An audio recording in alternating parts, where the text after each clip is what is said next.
जय हिंद, नमस्कार। मैं अंबर जैदी स्वागत करती हूँ आप सबका एक बार फिर से हमारे आज के कार्यक्रम में। दोस्तों, एक तरफ भारत का सबसे पॉलिटिकली सेंसिटिव राज्य वेस्ट बंगाल और दूसरी तरफ बांग्लादेश के रेडिकल इस्लामिस्ट नेटवर्क से आ रहा है एक बड़ा और भड़काऊ बयान, और इस बीच में खड़ी है ममता बनर्जी। सवाल सिर्फ पॉलिटिकल नहीं है और सवाल सिर्फ राजनीति का नहीं है, सवाल है नेशनल सिक्योरिटी का, क्योंकि बांग्लादेश की जमात इस्लामी जो पार्टी है उससे जुड़े नेता मोहम्मद नूरुल हुदा ने खुलकर ये अपील की है कि ममता बनर्जी जो है वह बंगाल को इंडिपेंडेंट नेशन जो नेशन है वो डिक्लेयर करे, और दावा किया है कि 17 करोड़ जो बांग्लादेशी मुसलमान हैं वो उनके साथ खड़े होंगे।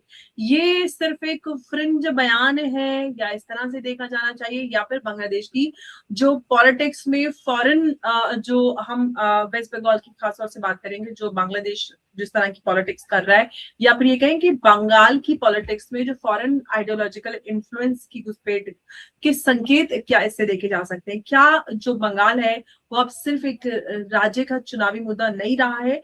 क्या बॉर्डर पॉलिटिक्स, इलीगल इन्फिल्ट्रेशन और जो डेमोग्राफिक एंग्जाइटी और रेडिकल नैरेटिव जो है अब नेशनल सॉवरेनिटी डिबेट का हिस्सा बन चुके हैं? और सबसे बड़ा सवाल है, क्या ये बयान जो है भारत के खिलाफ साइकोलॉजिकल वॉरफेयर का हिस्सा है? और जब बीजेपी ने बंगाल में हिस्टोरिक ब्रेक थ्रू किया है और ममता बनर्जी की राजनीति की जो पकड़ है वो कमजोर पड़ती हुई दिख रही है, तभी बांग्लादेश से आ रहा ये इंडिपेंडेंट बांग्लादेश का जो नैरेटिव है, क्या ये एक कोइंसिडेंस है या फिर कोऑर्डिनेटेड मैसेजिंग? और हिस्ट्री हमें याद दिलाती है कि 1947 भी आपको याद होगा कि इसी तरह की जो यूनाइटेड बांग्लादेश का जो कॉन्सेप्ट था वो डिस्कस हुआ था, और आज भी उसी तरह की जो लैंग्वेज है वो सोशल मीडिया और जो एक्सट्रीमिस्ट सर्कल्स हैं उसमें सुनाई दे रही है। तो जो बंगाल का जो एक नए जियोपॉलिटिकल जो फॉल्ट लाइन में बदलने की कोशिश की जा रही है, या फिर हम ये कहें कि जो भारत सरकार है अब जो बंगाल को सिर्फ स्टेट पॉलिटिक्स के लेंस से देख रही है, या फिर उसको अब बंद करना चाहिए, और जो कुछ पूरा हम देख रहे हैं कि एक जियोपॉलिटिकल यहाँ पर टर्मोइल क्रिएट करने की कोशिश की जा रही है, क्योंकि बड़े सारे और भी इससे जुड़े हुए संकेत है। मोहसिन रजा नकवी ट्रॉफी चोर पाकिस्तान के जो मिनिस्टर हैं वो भी इस वक्त बांग्लादेश में बैठे हुए हैं, और जो उनका डेलीगेशन है उसमें बताया जा रहा है, जो जानकारी आ रही है उसमें 5 जो हैं वो रेडिकल ऑपरेटिव्स हैं जिनको भारत में यानी कि बंगाल में इन्फिल्ट्रेट कराने की कोशिश की जा रही है। कल यानी कि 9 तारीख को जो ओथ सेरेमनी है उसमें बड़ा कुछ करने की कोशिश की जा रही है, और साथ ही वहां पर शंघाई से भी एक डेलीगेशन हुआ है। चाइना और पाकिस्तान मिलकर बांग्लादेश में इस समय कोई कोइंसिडेंस नहीं है, बड़ा कुछ घटित हो सकता है। तो इसी पर आज की चर्चा, और चर्चा की शुरुआत करते हैं। उमेश जी मेरे साथ मौजूद है। उमेश जी, बहुत स्वागत है आपका। जय हिंद, नमस्कार। जय सिया राम अंबर जी। जय सिया राम। उमेश जी, बांग्लादेश की जो जमात है उसके लीडर मोहम्मद नूरुल हुदा, उसने सीधे बयान दिया है कि ममता दीदी जो है वो इंडिपेंडेंट बांग्लादेश को, इंडिपेंडेंट बंगाल को घोषित कर दी, और 17 करोड़ बांग्लादेशी उनके साथ है। तो बंगाल की पॉलिटिक्स में बोलने की हिम्मत इतनी कहां से आ रही है मोहम्मद नूरुल हुदा जमात के लीडर बांग्लादेश से? मतलब कैसे, क्या संकेत? देखिए अंबर जी, बांग्लादेश के अंदर तारिक रहमान अभी वहां के प्राइम मिनिस्टर हैं, पर मेरा ये मानना है कि वहां पर जो शॉट्स कॉल कर रहे हैं वो वहां के जमात लीडर्स कॉल कर रहे हैं। और इस लीडर ने अभी बोला है कि बांग्लादेश को इन्होंने वेस्ट बंगाल की जो लीडर हैं ममता बनर्जी को बोला है कि वो वेस्ट बंगाल को भारत से इंडिपेंडेंस डिक्लेयर कर दीजिए, और इसका सपोर्ट हम 17 करोड़ जो बांग्लादेशी है हम इस इंडिपेंडेंस मूवमेंट को सपोर्ट करेंगे। उसके अलावा एक लीडर है नेशनल सिटीजन्स पार्टी के नाहिद इस्लाम, उन्होंने भी एक तरह से बयान दिया है कि जब से बीजेपी सरकार आएगी भारत के अंदर वेस्ट बंगाल के अंदर मुसलमानों के ऊपर जुल्म किया जाएगा। देखिए, ये भारत जो है इंडियन मुस्लिम्स को कुछ नहीं करेगा। हाँ, बांग्लादेशी घुसपैठिए हैं तो उनको खदेड़ेगा वापस बांग्लादेश के अंदर। और कुछ दिन पहले वहां के एक एमपी ने भी इसी के मद्देनजर जो है उन्होंने बोला है कि जब भाजपा सरकार अगर आ जाती है तो लार्ज स्केल माइग्रेशन होगा फ्रॉम वेस्ट बंगाल टू बांग्लादेश। और सबसे बड़ी बात है कि वहां ये जो इंफॉर्मेशन है ये दिया है वहां के ही एक पत्रकार है सलाउद्दीन शोएब चौधरी। उन्होंने बताया कि अभी ऐसे ही रिपोर्ट्स आ रही है कि पाकिस्तान के जो फेडरल मिनिस्टर फॉर इंटीरियर है सैयद मोहसिन रजा नकवी, वो ढाका पहुंच रहे हैं और ढाका के साथ उनके साथ आईएसआई का बहुत बड़ा डेलीगेशन है। और आईएसआई के डेलीगेशन के साथ में कम से कम 5 लश्कर के ऑपरेटिव्स हैं जो इस फ्लाइट में आ रहे हैं। सबसे बड़ी बात ये बोल रहे हैं कि कल बीजेपी की स्वेरिंग इन सेरेमनी होने वाली है ब्रिगेड परेड ग्राउंड पे, और शुवेंदु अधिकारी वहां पर शपथ ग्रहण समारोह होने वाला है। और एक तरह से एक इंटेलिजेंस, क्रेडिबल इंटेलिजेंस थ्रेट आया हुआ है कि अमर जी, कि उस रैली के अंदर एक बड़ा धमाका किया जा सकता है। और ये मैं इसके लिए बोल रहा हूं कि बंगाल के अंदर सिचुएशन खराब है, लॉ एंड ऑर्डर अभी भी वहां पर चुस्त दुरुस्त करने की जरूरत है, क्योंकि बंगाल पुलिस जो है एक तरह से पूरी तरीके से इन ये जो जिहादीज है इनके ऊपर कंट्रोल नहीं कर पाई है, क्योंकि पोरस बॉर्डर है। आज बांग्लादेश से जो आतंकवादी है, जिहादी है, वो भारत के अंदर घुस रहे हैं क्योंकि वहां पर फेंसिंग नहीं हो रही है। अब अमित शाह जी ने बोला है कि 127 किलोमीटर बॉर्डर पर हम फेंसिंग करेंगे 45 डेज में। जब से फेंसिंग की बात हुई है तो हमें एक तरह से बांग्लादेश के जो एनएसए है उन्होंने हमको वार्न किया है। फिर उन्होंने बोला है कि अगर भारत घुसपैठियों को बांग्लादेश भेजेगा हम उन्हें एक्सेप्ट नहीं करेंगे। तो ये पूरी कवायद ऐसी हो रही है कि जो नॉर्थ ईस्ट के अंदर पाकिस्तान, चाइना और बांग्लादेश सीआईए का जो सेल चल रहे थे अचानक इनएफेक्टिव और इनऑपरेटिव हो जाएंगे, क्योंकि ये इतने फ्रीली ऑपरेट इसके लिए कर पाते थे क्योंकि स्टेट गवर्नमेंट का सपोर्ट था। और जब ममता दीदी इनको सपोर्ट करती थी तो इनको कोई प्रॉब्लम नहीं होता था। और भारत को अपना जो सिलीगुड़ी कॉरिडोर है वहां पर हमने देखा भी है कि कितनी तरीके से उसको एक तरह से भारत को कट करने के लिए रिपीटेड थ्रेट्स आ गए हैं। और उसी मद्देनजर आप ये देखिए कि जो सलाउद्दीन शोएब चौधरी है उन्होंने बोला है कि कल कलकत्ता के अंदर जब स्वेरिंग इन सेरेमनी होगी उस समय वहां पर बड़े धमाके की आशंका है। देखिए जो बंगाल के अंदर चंद्रनाथ रथ है जो पर्सनल असिस्टेंट है बीजेपी लीडर शुवेंदु अधिकारी के, उनको गोली मारकर उनकी हत्या कर दी थी। अब एक तरह से आप ये देखिए कि this is a warning sign. एक तरह से बांग्लादेश वार्निंग दे रहा है कि अगर आप आ भी जाओ तो हम वहां पर उपद्रव मचा सकते हैं। ये एक तरह से बीजेपी कार्यकर्ताओं को भी रेगुलर मारा जा रहा है। देखिए हमेशा आप ये देखिए कि जीतने वाली पार्टी के कार्यकर्ता कभी भी नहीं मरते हैं, पर इस बार आप देखिए बीजेपी जीत चुकी है। उमेश, मैं एक दो चीजें आपसे और समझना चाहूंगी कि एक तो ये कि क्या ये जो बयानबाजी है, मतलब ये जो बयान है, क्या सिर्फ ये बयानबाजी के तौर पर देखा जाना चाहिए या फिर एक ऑर्गेनाइज्ड आइडियोलॉजिकल मैसेजिंग, और साथ ही जो इलीगल इन्फिल्ट्रेशन और बॉर्डर पॉलिटिक्स है, क्या अब हमारे लिए, क्योंकि हम जानते हैं कि नेशनल सिक्योरिटी थ्रेट है, क्योंकि इसके पहले बांग्लादेश के जो फॉरेन मिनिस्टर है उन्होंने भी भारत को बड़े स्टर्न तरीके से भारत से बात की और भारत को वार्निंग दी कि यहाँ पर पुश किया जा रहा है एवरीथिंग। और साथ ही में जो ममता बनर्जी है उनकी खामोशी को कैसे देखा जाना चाहिए इस बयान के ऊपर? देखिए ममता बनर्जी ने कभी भी नेशनल सिक्योरिटी को इंपॉर्टेंस नहीं दिया है। वेस्ट बंगाल के अंदर कलकत्ता हाईकोर्ट ने भी उनकी सरकार को एक तरह से क्रिटिसाइज किया था। बंगाल के अंदर जो कॉन्स्टिट्यूशनल अथॉरिटीज है वो एक तरह से इनएफेक्टिव हो चुकी थी, क्योंकि टीएमसी के गुंडे जो हैं वो सारे इंस्टीट्यूशंस में इन्फिल्ट्रेट कर चुके हैं।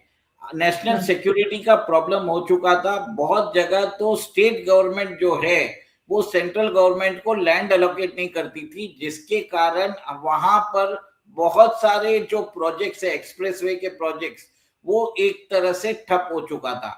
अब सबसे बड़ी बात है कि यूनियन सरकार जो केंद्र सरकार है वो सिलीगुड़ी कॉरिडोर और बिहार के कुछ जिलों को मिलाकर एक यूनियन टेरिटरी बनाने की बात भी एक तरह से पेशकश हुई है, ताकि वहां पर डायरेक्ट सेंट्रल रूल आ सके और डिफेंस मिनिस्ट्री जो नेशनल सिक्योरिटी के लिए कोई भी कदम लेना चाहे इमीडिएटली कर सके। अभी उनको रेगुलेटरी अप्रूवल्स के लिए जाना पड़ता है, स्टेट गवर्नमेंट की परमिशन से जाना पड़ता है, एनवायरमेंटल इंपैक्ट असेसमेंट होता है, फिर जाके नेशनल सिक्योरिटी की बात होती है। तो ये जो होता है कि नेशनल सिक्योरिटी के लिए अगर कोई भी, मेरा ये मानना है कि एनवायरमेंट रिलेटेड कुछ भी जो आपत्ति है वो एक तरह से खारिज कर देनी चाहिए। मेरा ये मानना है नेशनल सिक्योरिटी इंपॉर्टेंट होती है, उससे बढ़कर कुछ भी नहीं होता है। और ये ही एक तरह से अब आप ये देखिए कि वहां पर बीजेपी सरकार आने से ये पूरा जो तंत्र है, जो एक तंत्र बन के जो एक प्रणाली बन चुकी थी कि घुसपैठियों को भारत के अंदर घुसाया जाए, फिर उनके आईडी कार्ड्स बनाए जाए, फिर उनको वहां पर रोजगार देके उनको एक तरह से भारत के अंदर हाफ फ्रंट वॉर के लिए तैयार किया जाए। जब जरूरत पड़े ये लोग ही वहां पर आके सिलीगुड़ी कॉरिडोर को ब्लॉक करें, ताकि भारत के फोर्सेस की जो मूवमेंट है वो हो न सके और हमारा जो नॉर्थ ईस्ट है वो भारत से अलग हो जाए। और आप ये भी देखिए कि जब से बीजेपी की सरकार आई है, नॉर्थ ईस्ट के ऊपर इंफ्रास्ट्रक्चर डेवलपमेंट के लिए तवज्जो दी गई है। नहीं तो ऐसा हो गया था कि चाइना जब मर्जी चाहे हमारी एरिया में घुस जाता था। और आज भी देखिए कि अरुणाचल प्रदेश को उन्होंने रीनेम करके रखा है, और उन्होंने पूरे जो अरुणाचल प्रदेश के जितने भी जो एरिया है उसके ऊपर उन्होंने चाइनीज नाम दे दिए हैं। ये एक तरह से ट्रैफिक वॉरफेयर वो कर रहे हैं रीजनल आइडेंटिटी मिटाने के लिए। अब सबसे बड़ा प्रॉब्लम ये हो गया, जैसे आपने बताया कि चाइनीज डेलीगेशन भी आया हुआ है, पाकिस्तान डेलीगेशन आया हुआ है, चाइनीज डेलीगेशन आया हुआ है, बांग्लादेश में मीटिंग हो रही है, और तीस्ता नदी के लिए चाइना को कॉन्ट्रैक्ट दिया जा रहा है। तो ये मेरा मानना है कि ऑपरेशन सिंदूर 2.0 जो है उसकी तैयारी हो रही है, ईस्टर्न फ्रंट पे लड़ा जाएगा। और ये एक तरह से क्रेडिबल थ्रेट है भारत के ऊपर भी, क्योंकि तारिक रहमान अपने देश के अंदर रेडिकल्स को कंट्रोल नहीं कर सकते। अब भारत से जब उनको मदद की जरूरत है तब वो अपने, ये वही एनएसए है, भारत के सामने आके भीख मांगते हैं कि आप हमें डीजल सप्लाई करिए, इलेक्ट्रिसिटी सप्लाई करिए, हमें ट्रेड कंसेशन दीजिए, और दूसरी तरफ भारत को वार्न भी कर रहे हैं। ये कैसी विडंबना है, मेरे को ये नहीं समझ में आ रहा कि बांग्लादेश की औकात क्या है। भारत चाहे तो 24 आवर्स के अंदर बांग्लादेश के ऊपर कब्जा कर सकता है। मैं ये इसके दावे से बोल रहा हूँ। और ये भारत को एक तरह से धमकी दे रहे हैं। इनका अस्तित्व जो है ना अंबर जी, वो भारत के कारण है। अगर भारत चाहे तो इनका अस्तित्व भी मिटा सकता है। गंगा वाटर ट्रीटी जो है उसको वापस, जैसे हमने इंडस वाटर ट्रीटी को अबियंस में डाला है, वैसे ही गंगा वाटर ट्रीटी को भी अबियंस में डाल देना चाहिए, तब जाके इनको समझ में आएगा। बांग्लादेश को अभी भी भारत का जो सर्जिकल स्ट्राइक है जो हमने पाकिस्तान पे किया है, सिमिलर कुछ हमें इनके ऊपर भी करने की जरूरत है और इनको समझाने की जरूरत है। उमेश जी, इस बात से क्या ये कहने की हमें या फिर इस बात की आवश्यकता लग जाती है कि जो केंद्र सरकार है या फिर कहीं कि उसको बंगाल के लिए एक स्ट्रॉन्गर सिक्योरिटी डॉक्ट्रिन की जरूरत होगी? बंगाल के अंदर मेरा मानना यह है कि केंद्र सरकार बांग्लादेश के विद रेस्पेक्ट टू बांग्लादेश बहुत सॉफ्ट है, क्योंकि वहां पर हिंदुओं को कंटिन्यूसली प्रताड़ित किया जा रहा है। उनके ऊपर जो जुल्म हुआ है, भारत सरकार ने अभी तक कोई स्टेटमेंट नहीं दिया है। और जब हम उनको कोई चीज देते हैं तो कंडीशन डाल के दीजिए कि आप वहां पे हिंदूज की सुरक्षा करेंगे। सिर्फ वो कंसेशन मांगते हैं और आप कंसेशन देते हैं, ये होना नहीं चाहिए। जो हमारे मिनिस्ट्री ऑफ एक्सटर्नल अफेयर्स के जो ऑफिशियल्स हैं, उनको बांग्लादेश के अंदर जो हिंदूज के ऊपर जो अत्याचार हो रहा है वो उनको दिखाई नहीं दे रहा है। उनको वहां पर ब्राउनी पॉइंट स्कोर करना है। और एक तरह से मेरा ये मानना है कि भारत सरकार पब्लिकली तो बोल ही सकती है, आप एक तरह से उनको समझा सकते हो कि भाई साहब ये सारी एड अगर तब तक आपको जारी रहेगी तब तक आप हिंदुओं की रक्षा करते हो। अगर आप हिंदुओं की रक्षा करने के लिए नाकाम रहते हो तो हम आपकी एड स्टॉप कर देंगे, ब्लॉकेड होना चालू हो जाएगा, आपका हुक्का पानी बंद हो जाएगा। सीधी बात बोलने की जरूरत है। और इसके मद्देनजर मुझे लगता है कि शुभेंदु अधिकारी और हेमंत बिस्वा शर्मा दोनों एक तरह से कद्दावर नेता है और उनके ऊपर सिक्योरिटी थ्रेट बढ़ चुका है।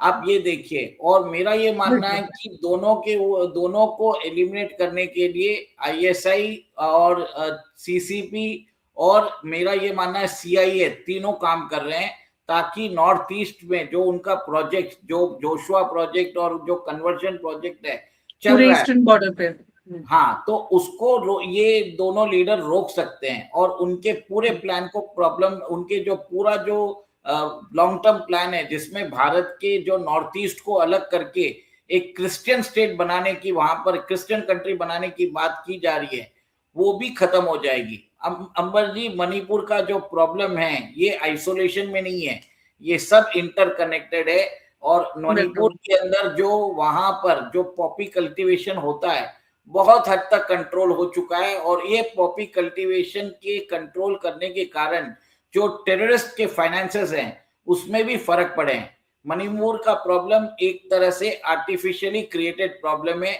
क्योंकि वहां पर पॉपी कल्टीवेशन होता था, पॉपी कल्टीवेशन के थ्रू जितनी भी सेपरेटिस्ट एक्टिविटीज है वो चलती थी। अब आपकी फंडिंग खत्म हो चुकी है, इसके कारण वो दर्द हो रहा है जी।